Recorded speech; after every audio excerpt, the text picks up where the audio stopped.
Hello, this is Amy. Xinian Kuaila. Happy Chinese New Year. For my next video, I'm going to talk about our last Chinese New Year in Beijing.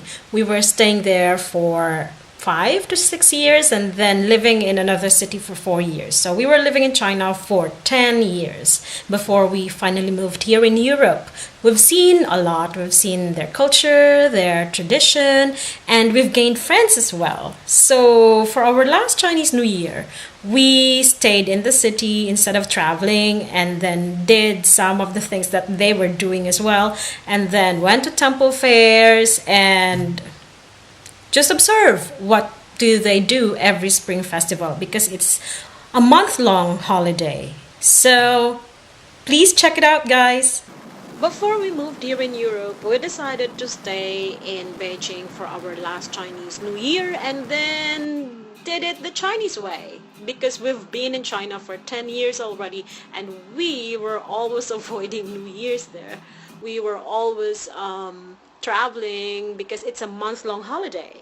So we started with cleaning up our flat because that's what Chinese people do. They clean their flats, they clean their houses and surroundings because they believe that before New Year, your place should be clean.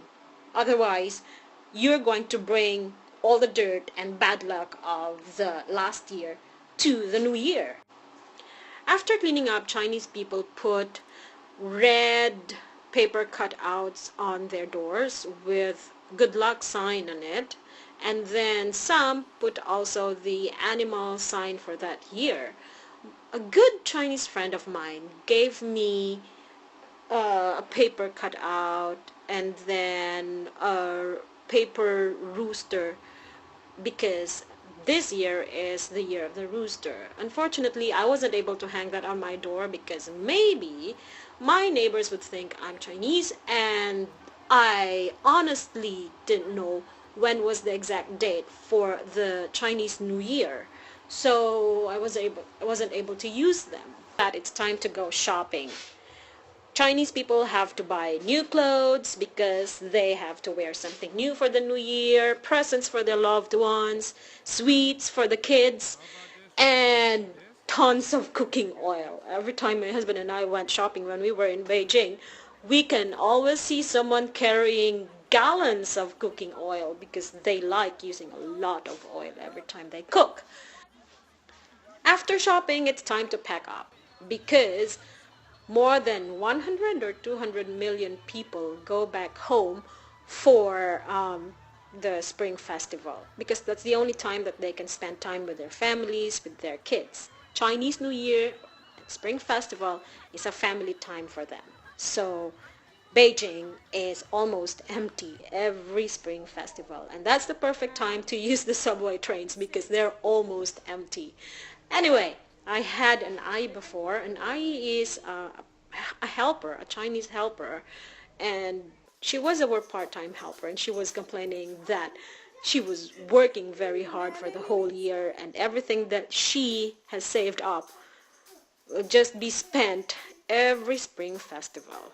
So she said like she had to put money in the hongbaos or the red envelopes that you give to the kids and you give to your relatives. Otherwise they will get angry if you don't give them something, especially that you're working in Beijing. They think that, oh, you must be rich.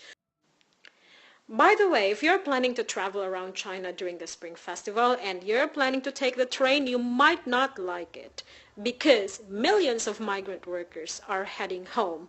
So trains are very, very full. Many of them even buy standing tickets and stand for like 24 hours just to get home. In our case, we decided not to go anywhere, but we decided to check in Shangri-La Hotel in the World Summit building. That's the highest building in Beijing, and we stayed in the 61st floor because we thought that we can have a good view of the fireworks during the New Year, then enjoyed their amenities. In the evening, we just stayed in our room and then watched the gala show on TV because that's what Chinese people do. They gather in their living rooms and then they watch the show. because they have a colorful and spectacular New Year's Eve show. I guess the TV networks have been preparing for that for the whole year. Then we ordered dumplings because there should always be dumplings on the table every Chinese New Year.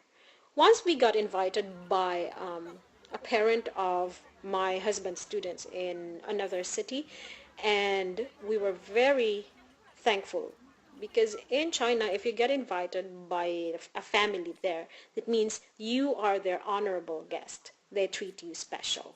So when we went there for dinner, they were preparing dumplings, and then I saw that the grandma put one coin in one of the dumplings. She said if you get that dumpling later on when you eat dinner together, you're the lucky one. So just be careful that you don't swallow the coin or else you will turn out unlucky. So that's very important. Dumplings on the table. Then came midnight. The city was like a war zone. Firecrackers everywhere, fireworks everywhere. That it was very loud. We're thankful because the hotel had air filters, so our room was smog free. I remember when I was pregnant, I had to use a mask, a face mask, even if I was in our bedroom because it was very smoggy. In the morning, we couldn't go out because it was smoggy, so we just went to the breakfast hall and then we had breakfast there. While we were eating, there was a lion dance. My son enjoyed that. The lion goes from one table to another table and then it opens its mouth, which means that you have to put a red envelope in it. So that's the lion dance. Then after that, we went swimming. My husband enjoyed swimming in the highest pool in Beijing.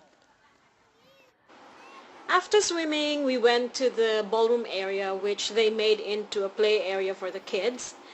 And my toddler had a lot of fun. We didn't go out because it was smoggy outside. So in China, every Spring Festival, parents give their kids hongbaos or red envelopes, presents, and anything that could make their kids happy. On the next day, we went to Lama Temple for the temple fair or the Miao Hui. It's their annual festivities that they do every Spring Festival, or what they call the Chunjie. In the fair, you can see food, sweets, delicacies from the different regions of China, products, and they also have traditional entertainment like traditional dance, music, and a lot more. They also have sculptures, especially the zodiac animal for that year, and people are busy taking pictures in front of them. It was very interesting. The only problem was there were many people. Like you cannot almost see any exhibit at all because you can only see heads everywhere. So yeah, we enjoyed it, but the problem was it was so crowded. So if you don't like going to very crowded places, avoid going to temple fairs every Chinese New Year.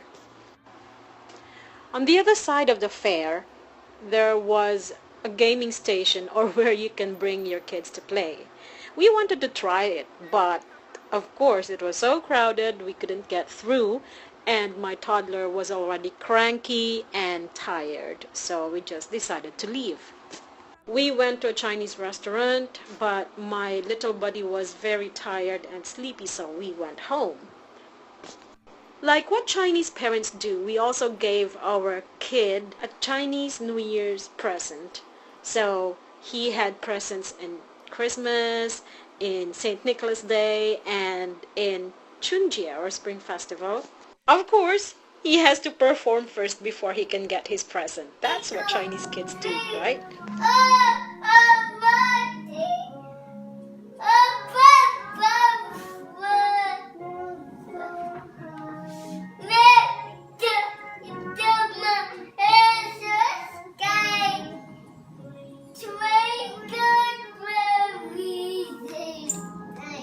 We had 2 weeks of fireworks display in front of our window. Well, my son enjoyed it.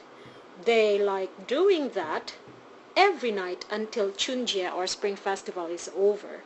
Once my husband even joked that he wanted to wave a white hanky out of our window. He wanted to show the people that he had enough, or he wanted to surrender because it was really noisy and smoggy. Alright, so that was our last Chinese New Year in Beijing. It was noisy and smoggy, but it was festive everywhere, so we had fun. So to all my Chinese friends, 新年快乐, 春节快乐, happy Spring Festival. I know that you guys are still celebrating your Spring Festival, maybe until second week of February. So I hope that we all have a good year in this year of the rooster, and we can reach whatever goals we have for this year. So I hope also that you guys like my story about Chinese New Year. Till next time, choose, 再见, and goodbye.